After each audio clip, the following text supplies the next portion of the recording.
비설소설입니다. 우리가 오늘 배울 내용을 양나라 소명태자가 공부를 해보더니 이 전체 내용은 네 글자로 요점 정리해 놓은 겁니다. 뭐라고 네 글자로 정리했죠? 비설소설. 훈이라는 것은 이제 그냥 1장 2장 그런 뜻이니까. 내용을 읽어보더니 이 내용은 설하는 것도 없고 설할 바도 없고 여기는 말할 것도 없다. 말도 말할 것도 없다. 말도 없고 말도 없고 말할 것조차도 없다 그런 뜻이에요. 소설이 말도 없을 뿐만 아니라 제가 지금 말을 하고 있죠. 말이 없으면 조용하거든요. 근데 이 말도 없는 거예요. 조용한 침묵 그대로 침묵. 말도 없고 말할 것도 없다. 이걸 가지고 이 네 글자를 가지고 1시간을 이야기를 이제 그 살을 붙여서 할 수 있는 거죠. 말을 결국 뭐냐?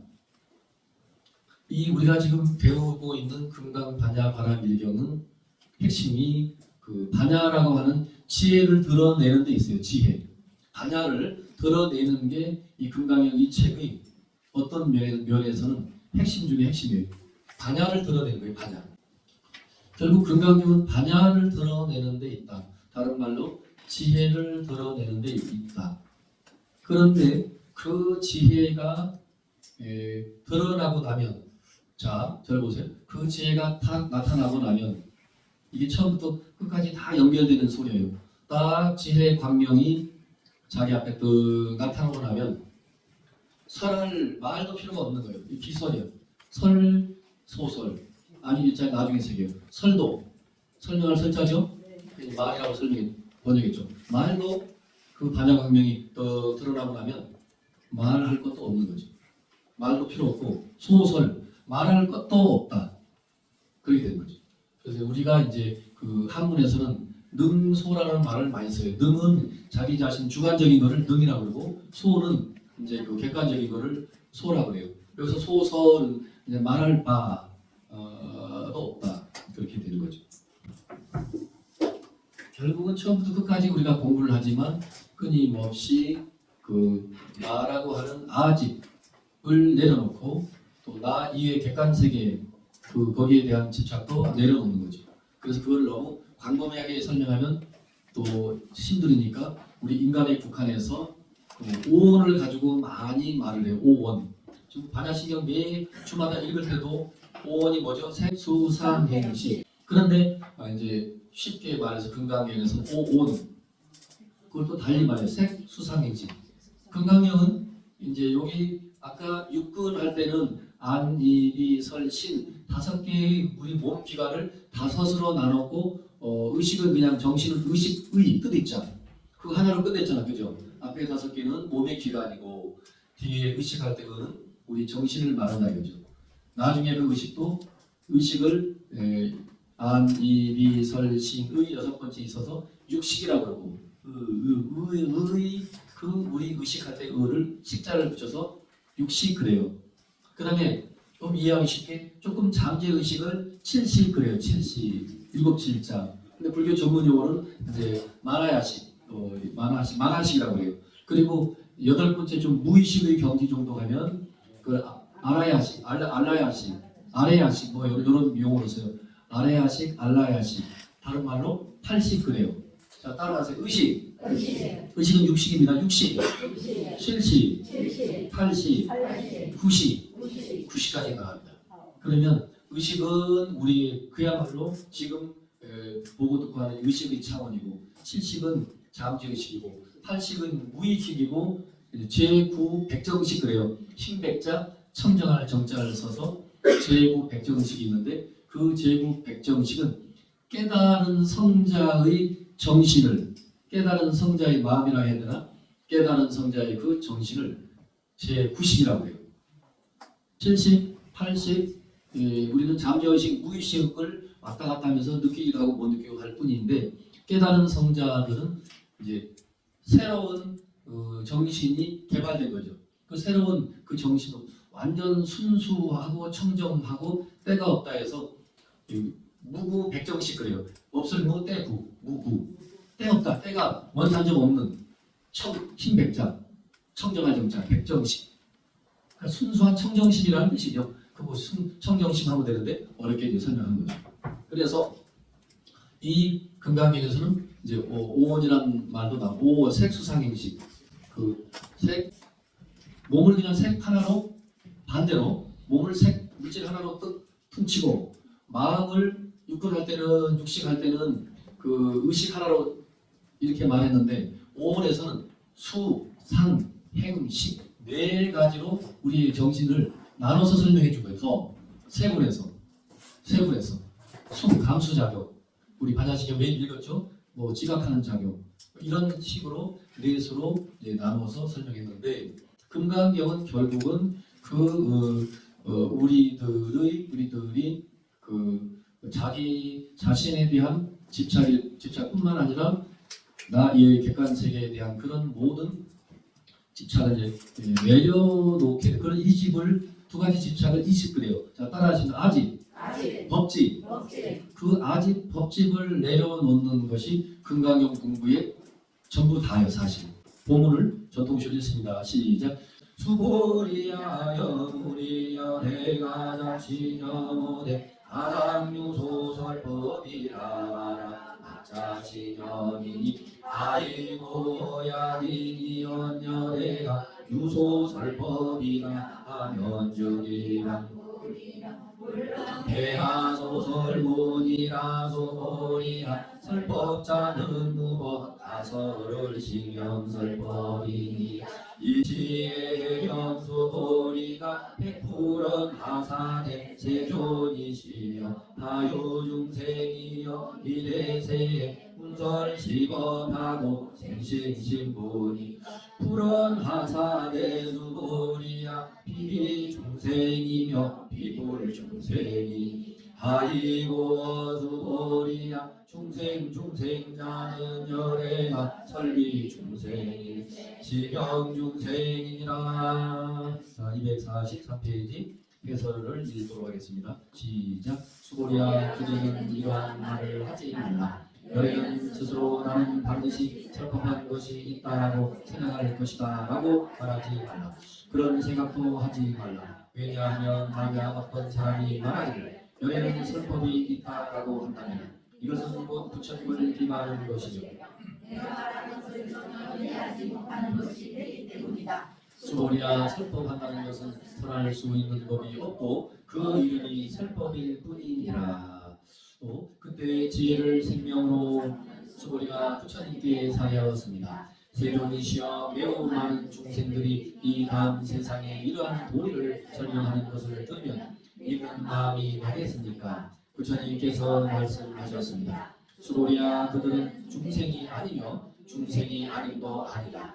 왜냐하면 수보리야 중생 하는 것도 열애는 말하기를 중생이 아니라 그 이름이 중생일 뿐이다 라고 하기 때문입니다. 수보리야 그 마지막 부 다시 읽습니다. 시작. 수보리야 그들은 중생이 아니며 중생이 아님도 아니다. 왜냐하면 수보리야 중생 하는 것도 열애는 말하기를 중생이 아니라 그 이름이 중생일 뿐이다 라고 하기 때문입니다. 금강경은 늘 처음부터 끝까지 드리는 말씀처럼 부처님께서는 이 금강경은 처음부터 끝까지 빌공자 공이라는 말이 단 한 번도 안 나온다. 금강경은 자비라는 이게 비록 한문 번역본일지언정 자비라는 한문 용어로도 번역한 게 이 내용이 없어요. 자비, 공 그런 말은 하나도 없어요. 첫 장의 금강경은 육조해능 스님 표현을 빌리면 모양 없는 무상으로 금강경은 핵심을 삼는다는 게 종으로 삼다는 말이 또 어디에도 집착하지 않는 것, 머무르지 않는다는 걸 무주라고 해요. 그 무주라고 하는 것을 금강경은 핵심을 삼는다. 육조해능 스님이 요점 정리해서 우리들에게 가르쳐 주시는 명법문이에요. 자 따라하세요. 무념, 무상, 무주, 묘용. 뒤죽박죽 하셔도 돼요. 또 무주, 무상, 무념, 묘용. 그래서 금강경 육조해능 스님 말씀처럼 당신이 또 도를 깨치고 보니까 금강경 가르침 자체는 금강경식으로 말을 빌리면 아상, 인상, 중생상, 수자상 그랬잖아요. 그러나 형식상 부처님이 네 가지를 제시해서 우리들이 늘 안입이 설신의 육군을 가지고 있는 몸과 의식을 가지고 있는 우리 중생들이 객관세계인 색성, 향미, 촉법을 상대하면서 100년 인생을 살면서 거기서 끊임없이 오욕락을 일으켰다가 가라쳤다가 이러면서 우리들이 살아가고 집착함으로 인해서 끝없는 또 고통을 받는다 이거죠. 근데 부처님께서는 철저하게 금강경에서는 무아를 나가 없으냐 우리들이 있다라고 존재한다라고 생각하는 것은 중생의 착각일 뿐이라는 거예요. 그걸 반야신경에서 따라하십니다. 전도몽상. 우리 중생의 전도몽상의 전도몽상이라는 것은 그 뒤집힌 생각이라는 거예요. 몽상, 본래 실체가 없는데 우리 중생들이 실체가 없고 불교 자체가 무아의 가르침이거든요. 나라고 내세울 존재가 없다는 거예요. 탱야탄 스님의 그 멋진 표현을 빌리면 나라고 내세울 만한 자아가 존재하지 않는다. 또 개체가 존재하지 않는다. 인연에 의해서 존재할 뿐 그것은 다 안이비설시인의 여섯 가지가 모여서 만나서 존재하는 모습으로 보일 뿐이지 그 하나하나를 해치하고 보면 텅 비어서 공이라는 거죠. 근데 금강경에서는 공이라고 표현은 하지 않죠. 공이라고 표현을 하지 않아요. 그래서 금강경 이 자체에서는 철저하게 네 가지 사상에 대한 끝없는 집착을 하지 않도록 처음부터 끝까지 계속 영감님 잔소리쟁이 영감님 마냥 계속 했던 말을 끝없이 반복해요. 모양만 바꿔서 아상, 인상, 중생상, 수자상이 했다가 뒤에 가면 아견, 인견, 중상견, 수자견이라 했다고 그랬죠. 그래서 제가 처음 설명할 때 그랬죠. 이 금강경에서 사상은 모양상자의 상의 뜻도 있고 생각상자의 뜻도 있고 볼견자 저 사람은 견해가 왜 저 모양이 할 때 견해하는 견해의 뜻도 있다고 그랬죠. 사상에는 모양상, 생각상, 볼견, 견해의 뜻까지 포함해서 세 가지 뜻을 함축하고 있는 거니까 모양에 대한 생각도 내려놔야 되고 모양에 대한 집착도 또 우리가 그 전도몽상이라고 그랬죠. 우리의 생각으로 일으킨 그런 집착상도 내려놔야 되는 거죠. 그리고 어떤 특정한 어떤 것에 견해에 집착을 해도 안 되는 거지.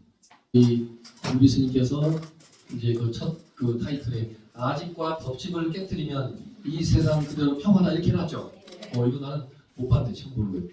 아집과 법집을 깨뜨리면 이 세상이 그대로 평화다. 이게 금강경 전체의 가르침이라고 해도 과언이 아닙니다. 아집과 법집을 깨뜨리는 거예요. 우리는 아집과 법집으로 똘똘 지금 뭉쳐져 있는 거예요. 우리 중생들은. 자기도 알게 모르게 아집과 법집으로 꽉 우리는 그 스스로 누에 고치, 누에가 설명드린 아집이라는 누에 고치를 만들어요. 그 속에 우리가 갇혀 있는 거예요. 이거 하나 예를 드는 겁니다. 법집이라는 누에 고치를 그 누에가 만들잖아, 그죠? 어떻게 실을 엮어서 만들어요. 근데 우리 중생은 그 속에 있는 갇혀 있는 누에인 거지. 우리는 그 속에 갇혀 있어요. 그걸 깨고 나오지는 못해요. 자기가 아집의 누에 집을 만들고 법집의 누에 집을 만들어서 그 속에 갇혀 있어요. 자, 그 속에 갇혀 있으니까 누에 고치가 요만하면 그 속에 갇혀 있으니까 누에 고치 바깥 세상은 안 보일 거 아니에요. 우리가 우물안 겨울이 하죠. 우물안 겨울이라는 표현도 좋은데 지금 상황에서는 누에와 그 누에 집 얘기가 더 조금 와닿을 거예요. 중생은 스스로 아직 법집의 누에 고치집을 만들어서 그 속에 자기가 뜩 들어가 있어서 그 영혼이 못 깨고 나오는 거지. 요 작은 구멍 속에 갇혀서 보이는 게 다인 거예요. 보이는 게 다인 거지. 그래서 그 현각이라는 유명한 스님이 중국에 계시는데 이분의 별명이 일숙각이에요. 일숙각.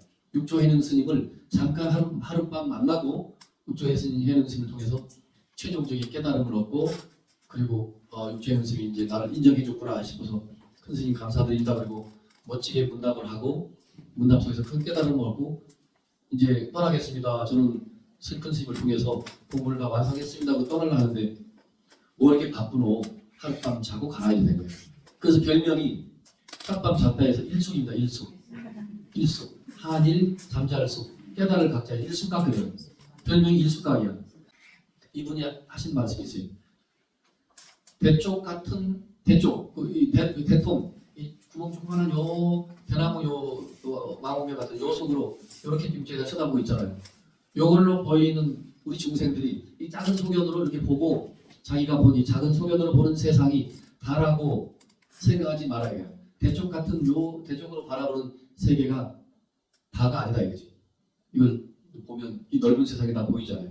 그래서 그 화엄경의 세상도 있고 법화경의 세상도 있고 화엄경 법화경의 세상이 그야말로 부처님의 세상이잖아요. 그 세상은 우리들은 안 보이는 거지.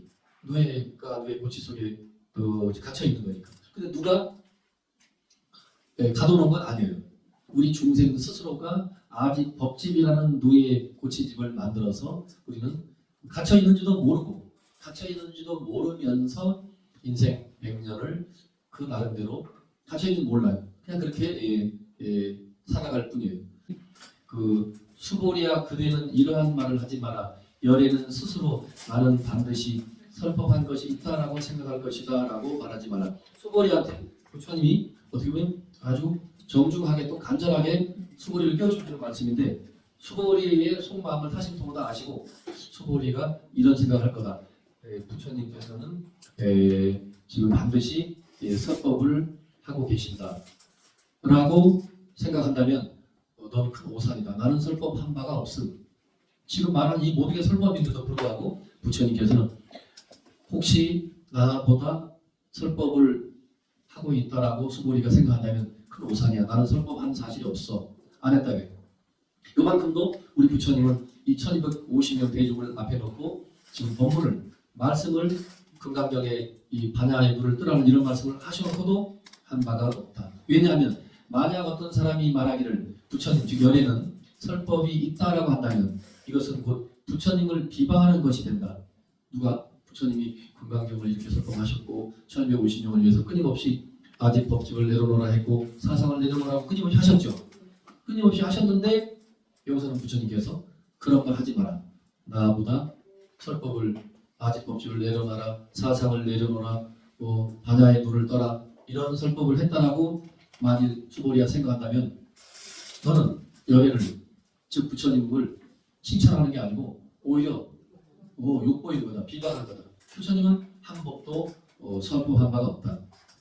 이것은 부처님을 비방하는 것이다. 내가 말한 것을 전혀 이해하지 못하는 것이 되기 때문이다. 수보리야, 설법한다는 것은 설법할 수 있는 법이 없고 그 이름이 설법일 뿐이다. 요 말을 이제 계속 반복합니다.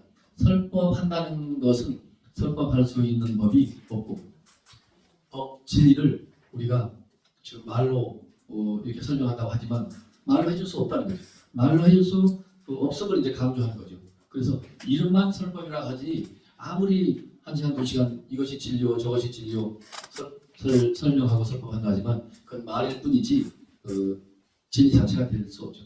설식 종불포라는 말이 있어요. 종일 밥, 떡 얘기를 해도 그림의 떡이란 말이 있죠. 배가 안 부르듯이 설식 설명할 설 밥식 밥을 종일 말해도 종불포 마침내는 아미불 배불포 배부르지 않다 이거야. 그림의 떡 종일 쳐다보고 있어도 배 안 부르잖아요. 결국은 이 공부도 금강경 이 공부도 우리가 참선을 통하든 연부를 통하든 자기 스스로가 결국 불교는 깨침이니까 그 왜 이렇게 금강경을 설법을 하셔놓고 설법을 하신 바가 없다고 하셨을까? 이 퀴션 막 물음표죠. 참 늘 반복된 말 이해할 듯 알쏭달쏭하면서도 또 알쏭달쏭하잖아, 그죠? 왜 부처님이 이런 역설의 그 설명으로 설법으로 계속 말씀하실까? 근데 이제 여러분이 나중에 공부를 좀 더 하시게 되면 또 이런 표현이 있어요. 이게 종합적으로 공부하면 좋은데 그 이언진여가 있어요. 이언진여 따라해보세요. 이언진여. 그게 떠날 리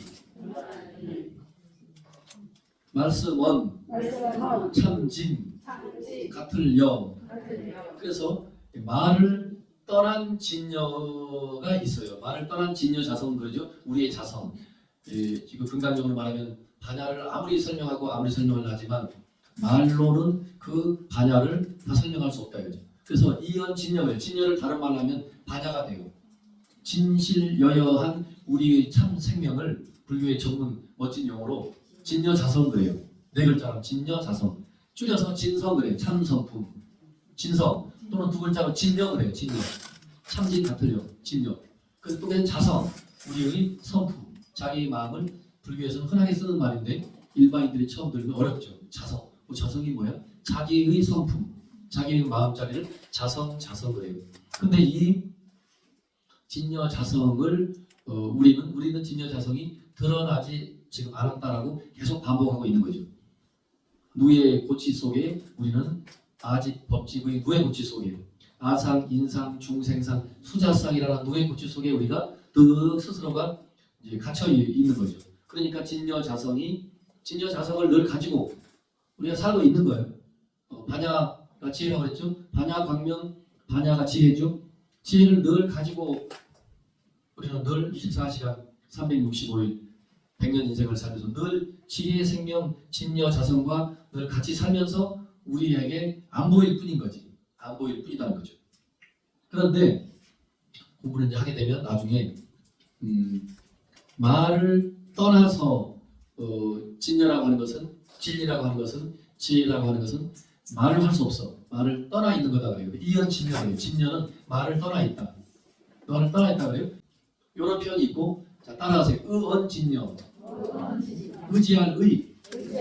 말씀원. 진여.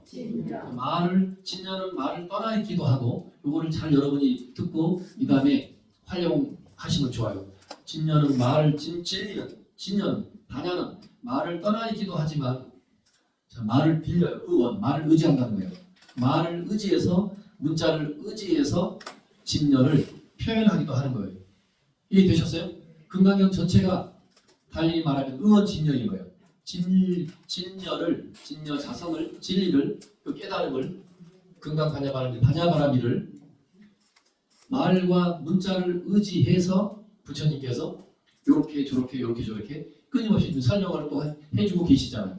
그러니 설명을 해주셔놓고 당신도 나중에 우리가 침을 이렇게 뱉어놓고 침말로 이렇게 문진 것처럼 실컷 설명해놓고 말을 할 수 없는 거니까 글로 표현할 수 없는 건 줄 당연히 당신이 그걸 아실 뿐만 아니라 우리 중생들이 이 글과 말에 집착할까봐 나는 한마디도 한 바가 없다.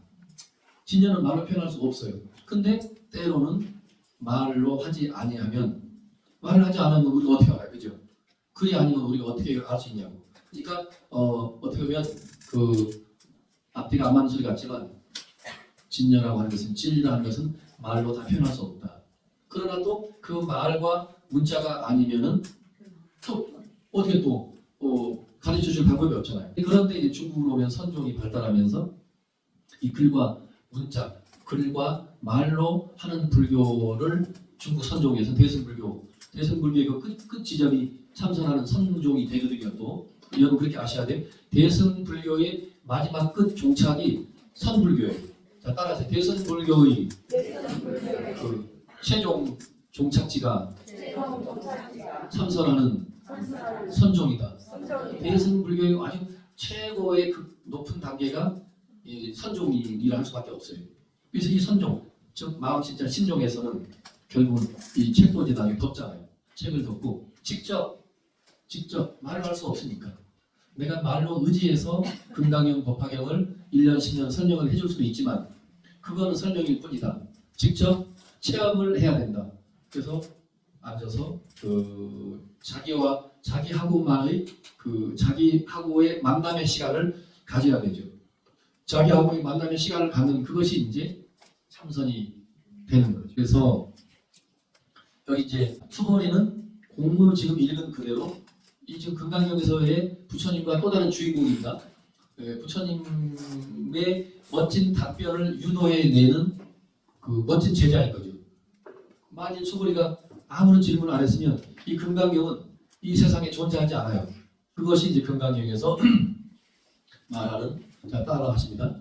여시주, 여시수행, 여시항복기심. 근데 이제 이건 부처님 답변이고 수보리의 질문은 어떻게라는 한문 수로 운하가 들어가요. 운하주 따라서 운하주, 운하수행, 운하항복기심.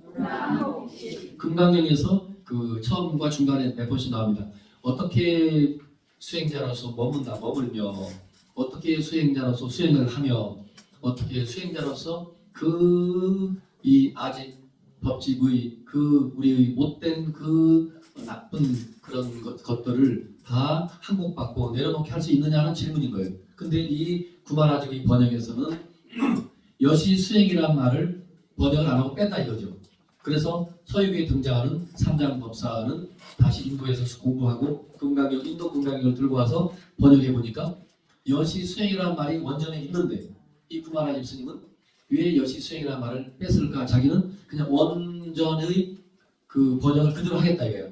그래서 지금 우리가 읽은 거에는 어떻게 마음을 머물며 어떻게 우리의 마음을 항복받을 수 있습니까? 라고 질문을 했었어요. 그래서 이제 추가로 현장식 번역까지 제가 소개하는 거죠. 어떻게 수행하겠습니까? 해야 됩니까? 라고도 금강의 원전에는 돼 있다는 거예요. 어떻게 그 위 없는 깨닫고자 하는 마음을 일으킨 이 우리 수행자들은 그 청정한 그 마음을 변질되지 않게 그대로 유지하면서 그 마음을 머물면서 변하지 않고 그대로 머물 수 있냐 이게 어떻게? 그럼 어떻게 또 그 변하지 않고 꾸준히 수행해서 최종 목표가 이 반야의 지혜 광명에 눈을 뜨는 건데 어떻게 하면 어떻게 수행을 또 해야 될까요? 마지막으로 이 아직 법칙 이 두 가지의 집착의 번뇌를 어떻게 하면 항복시킬 수 있냐 이거예요. 항복을 시켜야만이 우리가 다 금강경식으로 말하면 아라함과를 이루게 되는 거예요. 자, 금강경에서 말하는 수다원 사다함 아라함이라는 네 단계의 그 깨달음의 네 단계의 그 단계는 결국은 아직 법집을 내려놓는 그 얼마만큼 내려놓느냐의 수준에 따라서 1단계 수다원과를 이루기도 하고 2단계를 이루기도 하고 3단계를 성취하기도 하고 마지막에 우리도 부처님 같이 아라한과를 성취한 우리도 다 깨달은 성자가 되는 거죠. 아직 법집을 내려놓는 그 정도 차이예요. 여기 지금 금강경을 배우러 지금 오셔서 3월부터 10월달까지 우리가 지금 이론적으로 배우고 있긴 하지만 얼마만큼 우리가 이거를 아직 법집을 과연 내려놓고 있느냐 이거지. 얼마만큼 다 다릅니다. 스님이 가지고 있는 아직 법집의 그를 근수 무게로 달면 제가 한 10근 정도 있다면 여러분 저보다 더 수행을 많이 했으니까 한 2근 정도만 있을 거예요. 여러분 2근만 내려놓으면 되고 저는 10근 무게가 10근이나 되니까 겉만 멀쩡하게 스님이지 그 내면 속으로는 그 아직 법집이 10근 무게로 있을 수 있고 여러분은 그냥 수행을 안 한 듯 해도 뭔가가 수행이 돼서 2근만 이제 버리면 돼. 2근. 저는 10근을 더 내려놔야 되고 여러분은 2근을만 내려놓으면 2근 간단하잖아요. 2근만 비우면 돼요. 2근만 비우면 여기 지금 우리 그 무비 스님께서 그 멋지게 설명하네요. 1분 부처 흉내 내면 1분간 부처가 된다. 돼 있죠? 그 멋진 표현이다. 1분 부처 흉내 내면 1분 부처가 된다. 우리가 하나의 이론이지만 오늘부터 아직 법칙을 1분간만이라도 내려놔야지. 그 내려놓는 순간 1분 부처로 지금 있는 거예요. 1분 있는데 내려놓는다고 해놓고 문 열고 나면 다시 아직 법칙이 쑥 기어나와서 1분 부처가 다시 1분 중생으로 다시 환원되는 거지. 그러니까 부처로 사는 연습도 이제 이렇게 해야 된다는 거죠. 자, 시간도 이제 됐고 넘겨 봅니다. 그래서 자 저기 247페이지 제가 잘 해석했지 않는 걸 특별히 한번 읽어봅니다. 247페이지에 중간쯤에 보면 불자들과 대화할 때 있죠? 그 부분을 읽어봅니다. 시작. 불자들과 대화할 때 그것은 스님들이나 할 일이지 우리 속인이 어떻게 하겠습니까? 라는 말을 들은 적이 많습니다. 우리 속인이 중생이라고 하면서 스스로를 비하시켜 놓고는 중생이 이럴 수밖에 없다고 하는 중생상을 얼른 떨쳐버려야 부처에 가까워집니다. 이거 이해가 되죠? 이거 그건 스님들이라 하는 거죠. 새벽마다 기도하시고 우리들은 뭐 어쩌다 한번 절에 가고 우리들은 우리 스스로가 중생이라고 스스로가 고집을 피우는 거야. 자기가 원래 황금덩어리 금강경으로 말하면 그냥 금강덩어리 있는데 금강덩어리 자체인데도 불구하고 아니야 나는 금강덩어리가 아니야 나는 잡철덩어리야 라고 이제 막 밀어붙이는 거죠. 나는 중생이야 라고 자기 스스로가 아까 처음부터 말했죠. 누에가 누에 고치 속에 갇혀 있는데 누가 누에 고치를 만들어 준 게 아니고 누에 자기 스스로 자기 집을 만들었죠. 그 이해됐죠? 그래서 중생상을 떨쳐 버려야 되는데 우리 못 떨쳐 버린다 이거지. 자, 그래서 있습니다. 시작. 그래서 제가 인불사상 사람이 부처님과 부처라는 선악과 일행일불사상 한 가지 부처의 행을 할 때 그 동안만큼은 부처라는 그 주장을 해오고 있다 이거죠. 1분 동안 맹인 흉내를 내면 그 1분 동안 우리는 맹인 봉사가 되는 거죠. 마찬가지로 1분 동안 부처의 흉내를 내면 1분 동안 부처입니다. 부처님 행, 보살행을 자주 반복해서 하다 보면 자기 자신 안에 본래 갖춘 불성이 드러납니다. 수고리야, 그들은 중생이 아니며 중생이 아닌도 아니다. 왜냐하면 수고리야, 중생하는 것도 열애는 말하기를 중생이 아니라 그 이름이 중생일 뿐이라고 하기 때문입니다. 뒤에 인류 역사상 이와 같은 부처님 말씀처럼 인간에게 희망과 용기, 자신감을 한껏 불어넣어주는 말씀입니다.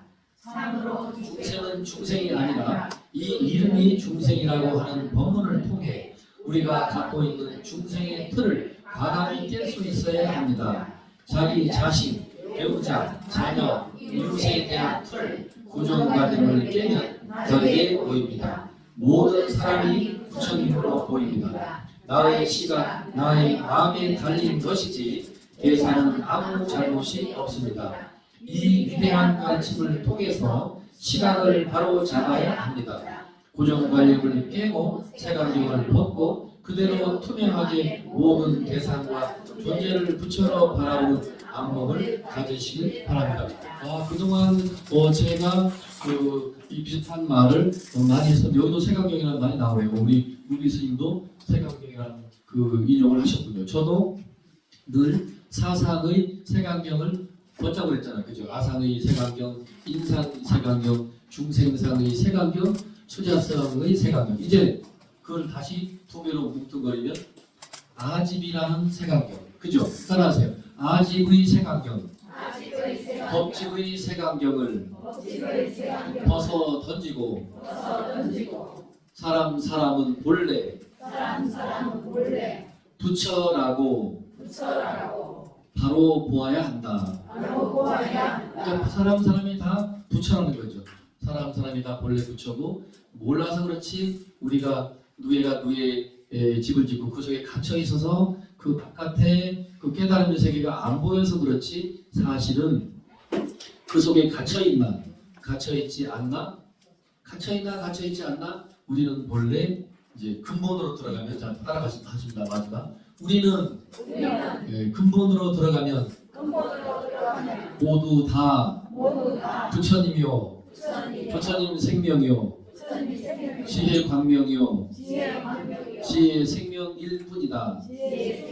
우리는 본래 다 지혜 광명이고 지혜 생명이고 부처님 생명이고 그 부처님 우리 자신이 그대로 부처님 자신이라는 거죠. 우리들이 스스로 인정하지 않고 나는 중생이다 라고 오늘 이 장에서 중생상을 고집하는 거죠. 중생상을 고집하면서 우리는 중생으로 계속 살아가고 있는데 금강경은 끊임없이 오늘 21장을 오면서도 계속 반복하면서 그 중생상의 색안경을 내려놓으라고 하는 거죠. 그게 잘 안 내려지는데요 라고 하지만 이 금강경 공부를 통해서 내려놓는 연습을 우리가 이제 부지런히 하도록 합시다. 모두 수고하셨습니다.